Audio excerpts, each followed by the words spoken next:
time machine. A time machine? A time machine. At long last, we finally return to Porterverse OCs. This time, we'll be shedding some light on a newer OC from the Porterverse. This here is Jackie. Jackie is the newest OC of my creation, and is one I'm also making a model of currently. It'll actually probably be done by the time this video goes up. I'll put a picture on screen if it's done by the time I'm editing this. But if not, expect to showcase video sometime 2025, I guess. We'll first explore Jackie's origins and backstory, and then her character traits and what she is like personality-wise and all that. Now then, without further ado, let's begin. Jackie was built in 1949 alongside her 9 siblings at Swindon Works.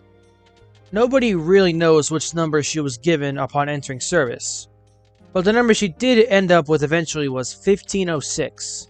Engine 1506 was documented working in Wales for its service life, but there is a fair chance that Jackie isn't 1506.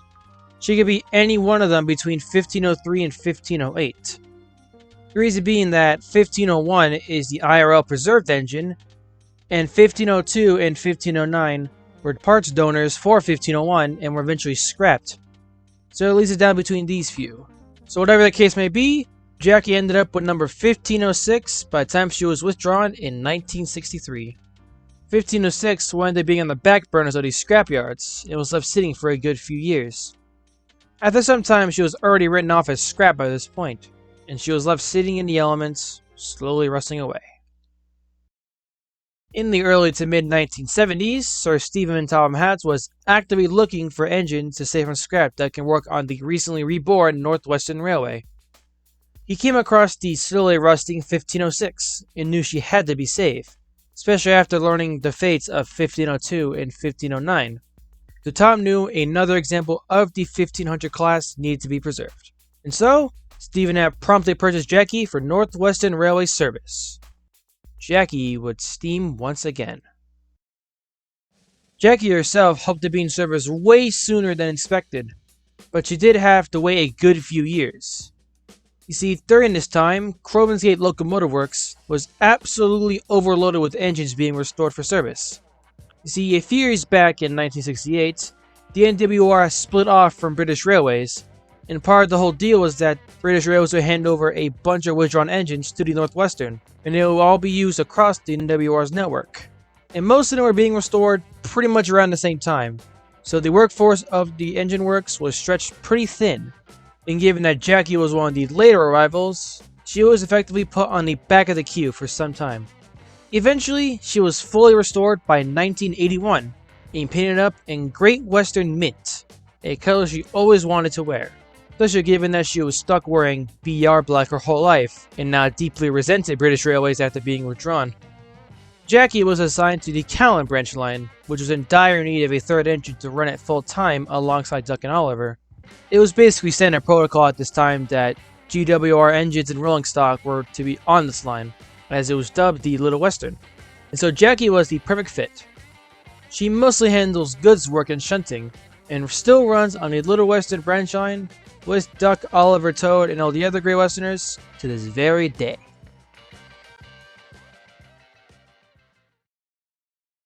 When it comes to character traits, Jackie is fairly suave in her mannerisms. She is considered a little bit more laid back when it comes to a lot of things in life. She is basically the female and lesbian version of Hercules from Tugs. Jackie is also fairly similar to Daisy in a lot of ways.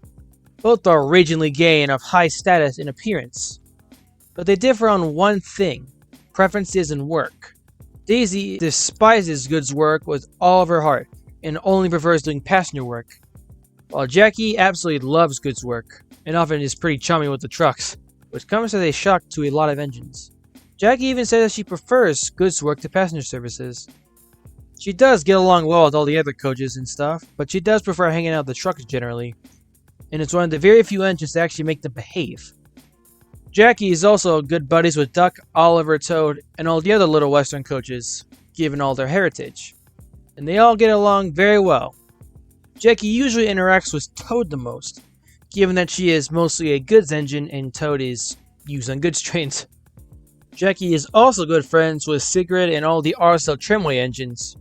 She also low-key has a crush on Secret, but she won't tell it to anybody, so she usually enjoys her time at Count Station. Arthur and Ryan are also up there in terms of being friends with Jackie as well, given that all three of these branch lines connect at Callan. So naturally, they would all be pretty chummy with one another. Speaking of Callan, Rosie is the shunter at Count Station, and is basically a cousin of Jackie, since they have very similar designs in that Jackie's class was based on Rosie's class. And because of this, they get along extremely well, and they chat all the time whenever possible, sometimes pretty loudly, according to Duck and Oliver. I'd like to discuss something that I've never really touched on in this series yet: voices. I have a headcanon voice for almost every major player in the Porterverse. I might make a whole video for this topic, but I'd like to reveal Jackie's voice here. What Jackie's voice would sound like if you were to meet her in person, she would sound similar to that of Hayley Atwell. If you somehow have no idea who she is or what she sounds like, I would recommend watching Captain America: The First Avenger and the new Tomb Raider animated series on Netflix to get a good idea. Oh yeah, Jackie sounds very similar to Hayley Atwell. In terms of interests, Jackie is a huge nerd for the Technicolor aesthetic in Technicolor movies. She loves all those old school movies and their color grading. As you can imagine, Jackie is also a huge fan of Wes Anderson movies because of this. Jackie has always been an advocate for vibrancy and bright colors all around, part of the reason why she chose to wear Great Western Mint on the Northwestern. Jackie's favorite movie in the whole world is Monty Python and the Holy Grail. To her, it is the perfect movie on all fronts. Whenever asked why, she just says, "It's Monty Python the Holy Grail," and nothing more. And as you can imagine, Jackie is also a huge advocate for these kinds of movies on Engine movie nights. Overall, Jackie is a very suave, gay type of character, and has a burning passion for her interests and friends around her.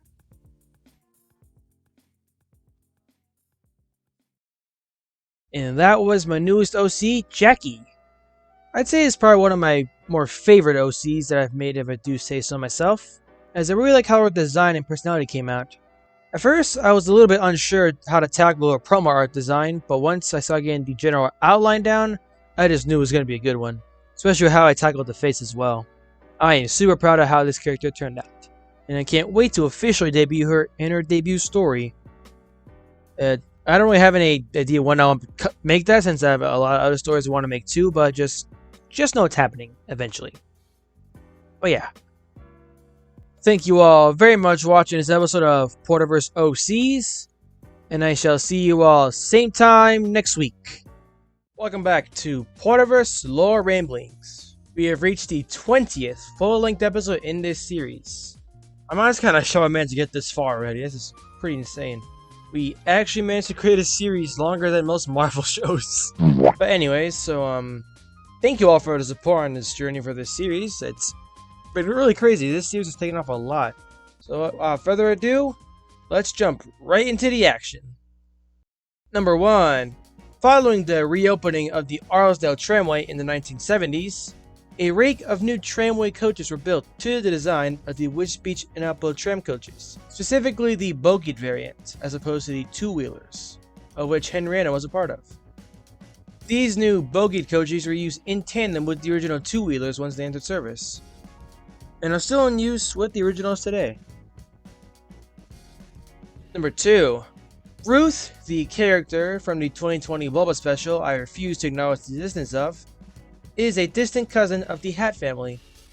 She is also the current chief mechanical engineer of the Northwestern Railway, and has maintained that position since the 1980s, with absolutely no plans on retiring. She is credited with the design of the current hopper trucks, which is Hector's design, and many other classes of rolling stock. Pretty cool. Number 3. For the longest time, Toby only had the front and back cowcatchers fitted, but no side plates. This is because the regulation at the time during his early days didn't require them on Sodor. When Sigurd was brought in to take over the tramway, the Sudrian government wanted to crack down on this and have her fitted with side plates as well. However, due to some persuasion and lobbying from British Railways, the side plate requirements were waived for Sacred and Sacred only, solely because of how British Railways argued that her trailing wheels would make it really impossible to cover without any interference. However, they still insisted that Toby be fitted with the side plates. Toby actually didn't mind this at all, and actually prefers them, and he loves the papa color they add to his livery. Number 4. During the Timoth, Wadsworth, and Brenham Light Railway days, a few engines similar to the design of Thomas's class, the R46 in this universe, were built as utility engines to have on hand. Only 2 were ever built. One of these was an 080 tank engine, a rarity at the time, and the other was an 060 tender engine variant, which was virtually identical to the original R46 class, but which has a tender. These engines were rather striking in their design choices, but were rather short-lived. I'll leave out their dispositions and where they ended up right now, as I'm saving them for this year's Halloween special, so stay tuned for that. Number 5. The 3 slip coaches seen in the CGI series do in fact exist in the Porterverse. Their names are Cecil, Doris, and Herbert respectively. They were in regular service on the Great Western Railway for a bit, until winding up in an abandoned shed in the 1930s. Eventually, the line on which the shed was on was closed by 1961.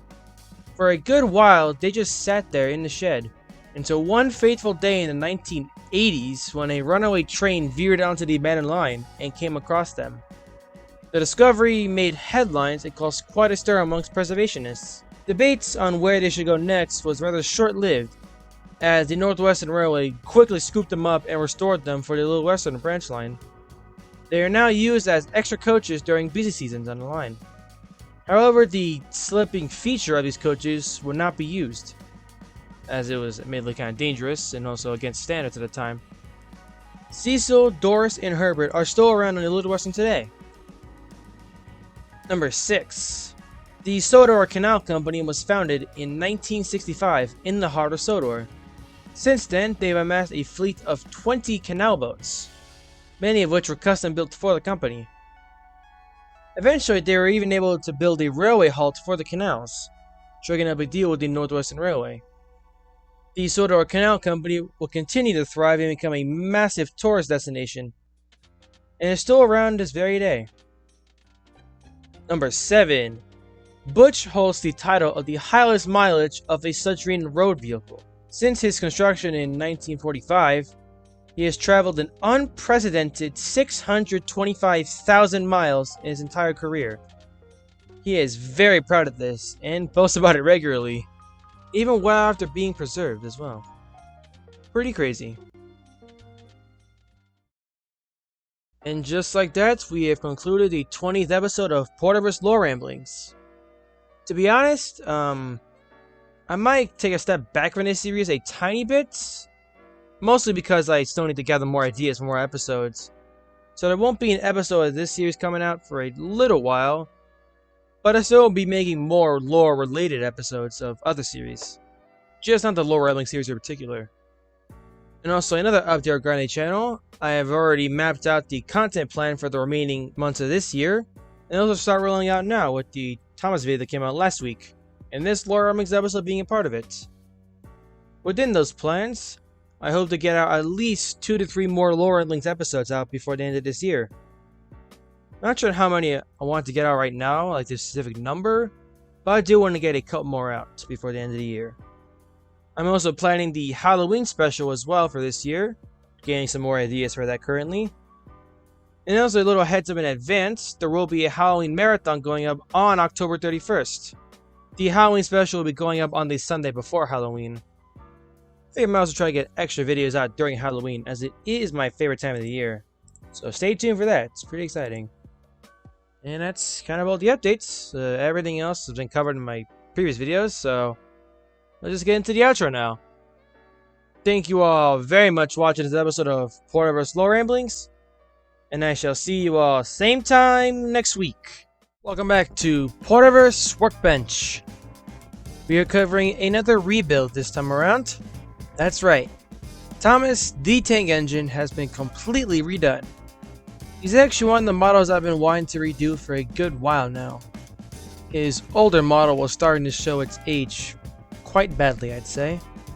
So I figure now it's time as good as any for a redo. Like in the previous episode, we will just skip Thomas's port of his backstory, as it has been covered a few times already in these videos. Feel free to check those out if you'd like. So it jumps straight into the model making process. Let's begin.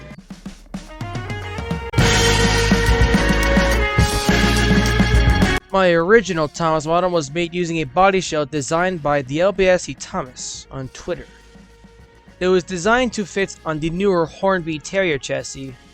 At the time making the model, I only had the older style Hornby / Dappled chassis, so I made do and had to cut part of the body to make it fit. It didn't really sit right and it was a little bit too long for it, but I just rolled with it. I painted the shell on its NWR colors and left it at that. I never actually clear coated the model after painting, but not even that would have improved this model anyways, as there were many imperfections. Over time, the flaws of the model only bugged me more and more. The body shell was also eventually taken off the market, and so I wasn't able to make any of Thomas's siblings. By that point, I knew that Thomas's eventual redo would involve finding a new body shell, so when I make his siblings, they can all match design-wise. However, Thomas's redo wasn't a huge priority for me, and for a good few months, he just stayed the same. That was until one day I came across a Twitter post promoting a new Thomas shell on the market. Double M Models posted a photo of the new body shell, which is basically meant to be a realistic Thomas depiction. I fell in love with this thing the moment I saw it. It just looks so right. I immediately ran over to Double M's Etsy store and ordered the shell, and was so happy when I finally received it in the mail. This thing is super nice. It feels really sturdy and has such a nice finish. It doesn't feel like it will crack if I would accidentally drop it or anything. It just feels really well put together and designed. After receiving the shell, the time finally came to paint the model. Thomas's painting process was very textbook and like literally any other model I made. A coat of gray primer to start, and then several coats of Apple Barrel's Cobalt Hue. This is the standard blue paint I use for all my Northwestern engines. Gordon, Edward, Pip, and Emma all wear this color. After a few coats of the blue, I then did the cleanup work in black, and I painted all the necessary parts, like the smoke box and running board, in black. I opted to paint the back part of Thomas's cab black, as I feel like it wouldn't make sense to have it blue, as any cold suit would just make it dirty and look black anyways. And also I feel like it just makes it stand out a little more. Looks really nice, I'd say. Gives that a little bit more of an industrial feel to it. Following that was the lining. I used a toothpick with Apple Barrel's red paint and made out the lines using the riveting as a guide. The rivets were actually surprisingly helpful and make sure the lining was super straight, and I'd say it turned out pretty good. And this process was also used to make out the boiler banding, splasher lining, and the running board sides. I then made out various details in gold and silver. Following that was the clear coat. And only after a couple of days of work on the model too. Super fast process. The clear coating, however, was surprisingly difficult to finish. Not because it's actually hard to spray or anything, but because after I finished the model, it began to rain pretty much every single day for the next almost 3 weeks. And on the days where it didn't rain, it was just way too humid outside. As if you clear coat something in a humid day, the humidity will cause the clear coat to fog up, looking like frost. See my Goober Thomas model, how the roof doesn't look like right or anything. It looks kind of frosty looking. So I had to wait for a hot and dry day to arrive. And at last, after a long time waiting, that day finally came. And I immediately ran outside with the shell and clear coated it at last. After a full day of drying inside next to a giant fan, Thomas was officially done. Yatta! I am really happy with how it turned out. He just looks so right now. The more squat and compact look of the Double M body shell really embodies the style of my AU, I feel. I love this thing. This feels so right to have him in my collection again. And I highly recommend buying this shell for your Thomas model, or just to have this in the shunting engine. It's just so nice looking, it's just so fun to have. Double M Models Etsy store will be linked in the description for those interested. They also have a lot of other engine cells and other prints, which I highly recommend checking out. They're really nice looking. I suppose while I'm here, I should give some updates in regards to the channel's upcoming content. Railways of the Porterverse has been dormant for a few months now, and I do apologize for that. That series requires a lot of brainstorming and editing, and just a lot of time in general, as it takes the most amount of time to make an episode of that series out of all my different series. So hopefully I'll be able to get more focus on my big projects eventually. Speaking of which, Interurban Engines. I know you guys have been waiting for that to come out for a while now, all year matter of fact. I really would like to get the stories out, or at least the first one, by the end of this year, but that's pretty unlikely now at this point. So the project will likely start coming out in 2025. I just can't guarantee any release date right now, as I feel like if I give a release date, I probably won't be able to live up to it. But I will provide more updates as the stories progress. The rest of this series, Porterverse Workbench, this season is planned out now, and Season 4 is also being planned as well. And Porterverse lore ramblings will continue as normal as well. I'd also like to make other special videos outside of my handful of series. Let me know what you'd like to see from me. I am open to ideas. Thank you all very much for watching this episode of Porterverse Workbench, and I shall see you all same time next week. At last, we return to the Porterverse Workbench. This episode will focus on the one and only Red Snapper, who is a background hunter. Technically, he's an official OC of mine.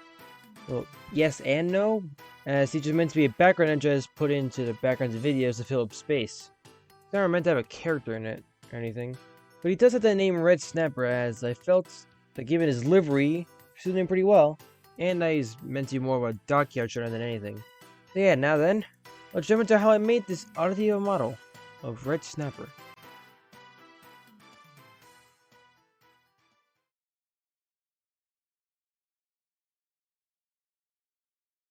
Alright, so, it was around May of 2022 when I first came up with the idea to build a Red Snapper. I found myself wanting to build a dockyard shooter out of basically nothing, just from scratch, you know? And I never attempted anything like this up until this point, and I just happened to have a bunch of model parts lying around on my desk. So I began saving through all the parts, and I picked up what would work best. The body is from a Bachmann-Thomas shell, and the chassis is sourced from my old O6 cell I found on eBay. But the assembly was bound to be a bitch, so I just put on some Thomas VHSs in the background, and I got to work. The elephant in the room is obviously the chassis, as the body had a lot of overhang over the chassis. So I took an old solder from another model, I bent it and screwed it into place to support the back half of the body shell. I then took measurements and designed and 3D printed a running board, and after gluing everything down, I used some index strips, painted them black, and glued them to the sides of the bent side rod to make it look like the chassis is extended to give it design unity, you know? Which makes it look a lot better in my opinion. Since the running board was a little bit off in its measurements, I took a Q-tip, I cut it down, and I used that as the back running board, buffer beam. And then used the index card that was folded with masking tape and used as the buffer beam. That was kind of weird, but yeah, it works. So after all the building process was done, I got to painting. I primed the boy with some brush-on gray acrylic. I recommend using actual primer, but this does work if you have this on hand. And so after about a day of drying, I went to town with a Barn Red acrylic by Delta Creative. So what I did afterwards was Apple Barrel's matte black for the smoke box, cab windows, and other details. After that, I went with a silver Sharpie for the cab windows, and I used a tiny screw for the whistle. Might not looks weird, but like I said, background engine, so. And then also used a bell from a busted Bachmann 06 though. Then I went back with the black paint and did the lining, using toothpicks and very tiny brushes. And I was constantly going back and forth between the black and red colors to ensure the line was neat. After that whole ordeal, I painted the wheels black. I then designed and 3D printed a smoke box door, as this was a Bachmann Thomas, so it only had a face, and I wasn't planning to use a face for this. So a smoke box door would be needed. After it was printed and everything, I lined out the hinges in silver, glued the thing onto the front, coated the thing in matte clear, and boom! Red Snapper's complete. He isn't powered sadly, but he does free roll. Sort of. I do really like this model, as it's one of my first scratch builds, but I would like to redo his chassis in the future, hopefully power him as well. I also wanted to give him some buffers eventually. That'd be a really nice addition, I'd say. But for now, Red Sniper serves its purpose as a background shelter. But we're not done yet. We still have another model, what I like to call my theme park Gordon. This is in the same league as that dummy Tommy's unit I made a while back. And I like to imagine this Gordon ran on the same line as that dummy unit. However, after the railroad went defunct, it will be sold to a theme park instead of being left abandoned. And the theme park repainted his engine into new colors to get rid of the Thomas licensing as they didn't have the rights to it. Instead, they gave it a new chassis and put it to work on their theme park's railway. And it served, not much known about it, but it was believed that it served pretty well until around 2012 when the theme park shut down. And of course, like the last unit, Thomas would eventually stumble upon his dummy unit abandoned in around 2014. So hence why it's in a dusty shape. So yeah, that's kind of story of this dude. It's made from an all-engines go Gordon, which I took apart and changed chassis and painted everything different colors. Self-explanatory, you know? But before you go, I do want to shed some light on other projects. I have now finished Patrick's Rock, and now Pecan Street is fully complete. Super proud of these. It's all 3D printed with resin, and it's super nice. Really love it. I also have Murdoch and Kenji in the works as well. Kenji should be arriving in the mail by the time this video goes up, and Murdoch is set to arrive within a week or so. And I am very excited for these models. I've been wanting to make this guys for a long time. Super excited for the future of this series. Oh yeah, I also have a TikTok page, so go follow me there. I post videos occasionally there. Pretty fun. Thank you all very much for watching this episode of the Porter's Workbench, and I'll see you all in the next one. So, I've been on a bit of an AU expanding kind of kick lately, so I figured why not make a little mini-series sort of thing, where I just share little bits of my AU's lore and all that stuff. This series will be semi-scripted, so I do apologize in advance if I end up stuttering or stumbling my words. So here we go. Number 1. After the reopening of the Archdale Tramway in 1970, a tram engine from the US will be imported to Sodor to help continuing construction on the tramway. This continuation will become a tourist line that would run through various towns and alongside rivers and lakes. Flora will be the engine brought over after being purchased from a museum in 1969. And Flora will become the runner of this tourist line upon its opening in 1973. Number 2. Bertie was built in 1926 by the newly established Sodor Bus Company located near Lower Tidmouth. Thomas will end up racing him to up to his branch line that same year. The SBC will build many different unique buses for the routes, Bulgy being one of these to have entered service in 1958. And the SBC will be acquired by the Northwestern Railway in 1979. To avoid all the buses being scrapped. Yeah. Number 3. Sir Stephen Topham Hatt was the one to pull off the whole birthday party trek as seen in Season 5 in 1974. What a Chad. Number 4. Sir Charles Topham Hatt was a locomotive designer in his younger days, and he even spent many years of his life in America designing engines for the Big City Railroad. After his death in 1985, a memorial plaque was placed at the entrance of the railroad's main engine works in his honor. Pretty cool. Number 5. The events of It's Good to Be Gordon, that one shitty Hit Era episode, actually takes place in 1925 in my AU. So that way it can be after Henry was let out of the tunnel and before his rebuild in 1935. This will effectively make his use of West Cole in that episode way more logical. Number 6. So you know that one mid-episode First Scene of Carnival that was on every single Hit Era fan's Thomas DVDs when they were a toddler, right? Well, in this AU, it would not be Percy to fuck up coal deliveries, it will be Paxton to do so in 1969. It would make more sense for Diesel to understand the value of coal at first, and I like to think Paxton was built at the end of the BR-08's production dates in 1962. So it would make more sense that he only first met steam engines when he arrived on Sodor in 69, and therefore will not understand the value of coal at first. And then fuck up and all that, you know. Yeah. Number 7. In 1979, James was being a bit more cocky than usual, and so a very elaborate prank was pulled on him to where he was painted into a busy bee livery in his sleep. And to everyone's surprise, he actually found it funny when he woke up. He even kept the livery until 1984. And now, folks, it's time to say goodnight. We sincerely appreciate your patronage and hope we've succeeded in bringing you an enjoyable evening of entertainment. Please drive home carefully and come back again soon. Good night.